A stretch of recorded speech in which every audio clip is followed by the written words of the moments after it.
Herkese yeniden merhabalar. Bugün yine güzel bir tarifle geldim. Patatesli mantı yapacağım. Hem de çok kolay, çok pratik bir şekilde yapacağım. Ve farklı bir sosla yapacağız. Hemen kaseme bir yumurta, tuz ve suyumu ekledim. Sadece bir su bardağı su yeterli olacak. Ve hemen yumurtayı iyice çırptıktan sonra unumu ekliyorum. 5 su bardağı un kaseme aldım. Su ekledim bardakla unumu ölçtüm. 5 su bardağı unumdan yarım su bardağı kadar un kaldı. Ununla da açtım hamurumu ve hamurumu güzel yoğuruyorum. Unu yavaş yavaş ilave ederseniz güzel bir kıvam elde edebilirsiniz. İlk başta çok un koyarsanız daha sonra su eklemeniz gerekir. Çok sert olursa yoğurması zor olur. Hamurumu iyice toparladım, iyice yoğurdum. En az 2 dakika boyunca hamurumu yoğurdum. Yoğurduktan sonra üzerini kapatıyorum ve dinlenmeye bırakıyorum. Bu arada iç harcımı hazırlıyorum. 4 orta boy patatesim vardı. Onları güzel soydum. Küp küp doğrayıp haşladım. Haşladıktan sonra suyunu süzdüm ve çatal yardımıyla iyice eziyorum.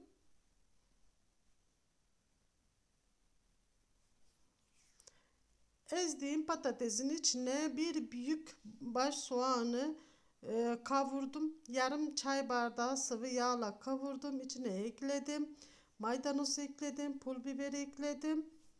Ve birazcık da karabiber ekliyorum. Bunları damak tadınıza göre az veya çok ekleyin arkadaşlar. Şimdi bana bir çay bardağı çay kaşığı az gelir, size çok gelir. Damak tadınıza göre az veya çok koyabilirsiniz veya hiç karabiber, pul biber sevmiyorsanız, dokunuyorsa size hiç koymayın. Ben birer çay kaşığı ekledim. Şimdi iyice tekrar karıştırıyorum ve kenara alıyorum. Hamurumu açmaya başlıyorum.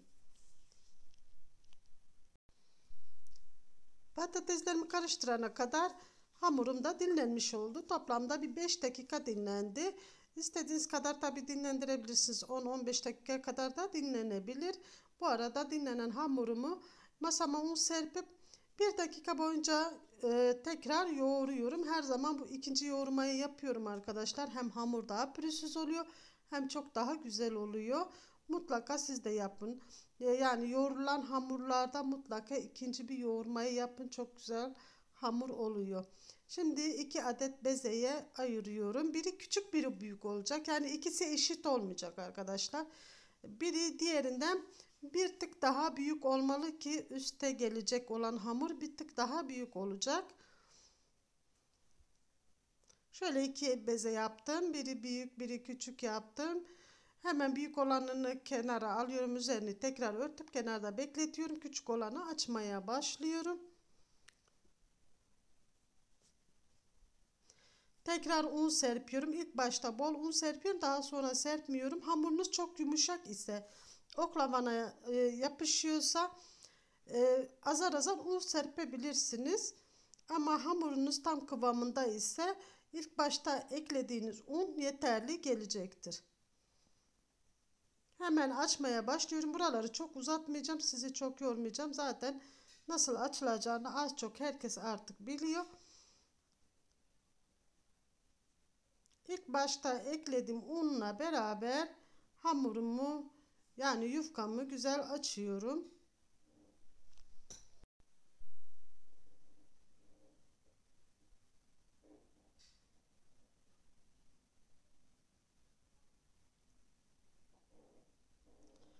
Dediğim gibi yapışıyorsa, sizin eğer oklavaya yapışırsa mutlaka azar azar un ekleyin.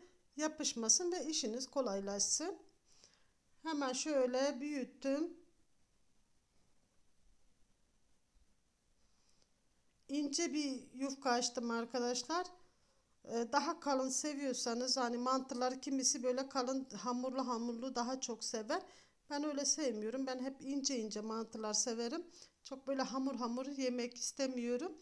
Şöyle bakın, görüntüde gördüğünüz gibi su böreği yufkasının hemen hemen kıvamında gibi açtım arkadaşlar.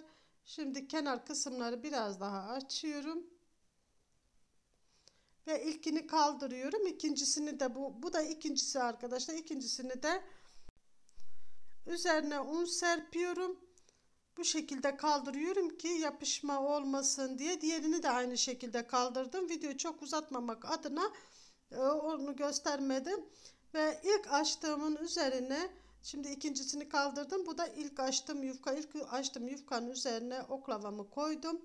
Ve yeteri miktarda tatlı kaşığı yardımıyla patates harcımdan içine koyuyorum. Bu sefer biraz büyük büyük mantarları yapacağım. Şöyle çay kaşığı yardımıyla hepsi eşit bir şekilde koymaya çalışıyorum. Ve artık oklavayı kaldırdım. Sırası belli olduğu için sırayla bütün yufkamın üzerine dizdim. Bütün harcımı koydum. Ve en son açtım yufkayı, yani daha büyük olan yufkamı hemen üzerine böyle gevşek bir şekilde bırakıyoruz arkadaşlar. Germiyoruz, çekiştirmiyoruz. Bakın un serptiğim halde birazcık yapıştı. Çabuk havalar ısındığı zaman çabuk yapışıyor, çabuk yumuşuyor. Şöyle havalandırarak koyarsanız araya, gevşek gevşek koyarsanız çok daha güzel olacak. Çekiştirirseniz piştiği zaman mutlaka açılmalar oluyor. O yüzden hiç çekiştirmeden gevşek gevşek üstteki büyük yufkayı serin. Bakın şöyle havalandırın. İyice üzerine yerleşmiş oldu ve ellerimizle önce böyle aralarına bastırıyoruz ki birbirine yapışması için, daha sonra keseceğiz. Çok kolay, çok pratik. Gerçekten yarım saatte yapılan bir mantı arkadaşlar. O kadar. O kadar da bereketli, çok fazla çıktı içinde. 2 defa da pişirdim ben bu mantıyı. Hemen şöyle kenarlarda da iyice bastırdıktan sonra şöyle bir aparatınız varsa veya bıçak yardımıyla kolaylıkla kesebilirsiniz.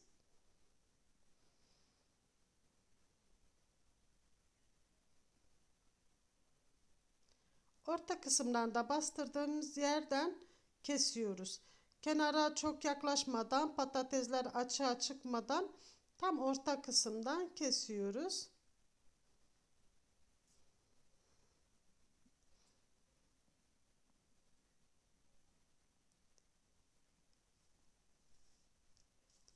Bütün mantımı bu şekilde kestim. Hiç yapışma olmadı arkadaşlar. Sizin yapışırsa, eğer hamurunuz yumuşaksa, mutlaka yufkanın en alt kısmına, yani masanın üstüne biraz un serpin. Daha sonra yufkanızı üzerine serin ki yapışmalar olmasın. Şimdi hazırladım. Mantımız kenarda dursun. Hemen bir sos hazırlıyorum. Bununla beraber şahane oluyor arkadaşlar. Bir baş soğanı küçük küçük doğradım. 5 yemek kaşığı kadar sıvı yağ ekledim. Sıvı yağ dilediğiniz kadar ekleyin. 2 diş sarımsağı rendeledim üzerine. Ve iyice kavuruyorum. Çiğ kokusu gidene kadar kavrulması yeterlidir. Ve üzerine 2 adet havucu rendeledim. Orta boy havuçtu. 1 yemek kaşığı salça, domates salçası, toz biber, zerdeçal, karabiber ve pul biber ekledim. Tekrar bir kavuruyorum. Üzerine 1 adet köy biberi de doğrayıp ekledim ve 2 adet ev yapımı bulyon ekliyorum. Bulyonları kendim yaptım. Videolar kısmından bakabilirsiniz. Veya oynatma listesinden de bakabilirsiniz arkadaşlar.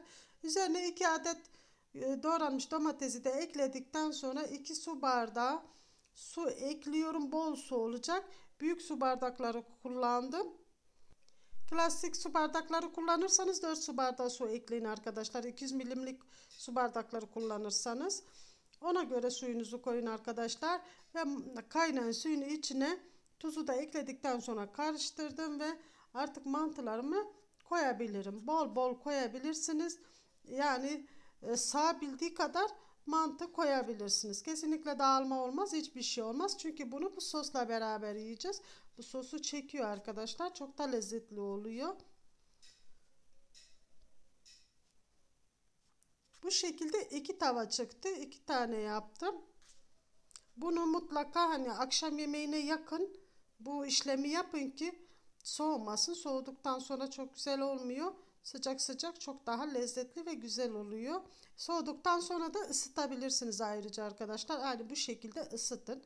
Tavanızla beraber ısıtabilirsiniz. Mantılarım iyice piştikten sonra tabağıma aldım ve maydanozla bu şekilde servis yaptım.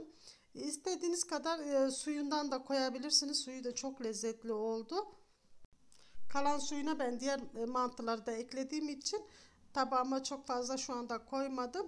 Siz hepsini beraber yaparsanız bol bol suyundan da tabağa koyun ve afiyetle yiyin. İsterseniz yanına yoğurtla da servis yapabilirsiniz. Buraya kadar izlediyseniz kanalıma abone olup zil bildirimleri açıp videolarıma yorum ve beğeni yaparak bana destek olursanız çok sevinirim. Deneyen ve yiyen herkeslere afiyetler, şifalar olsun inşallah.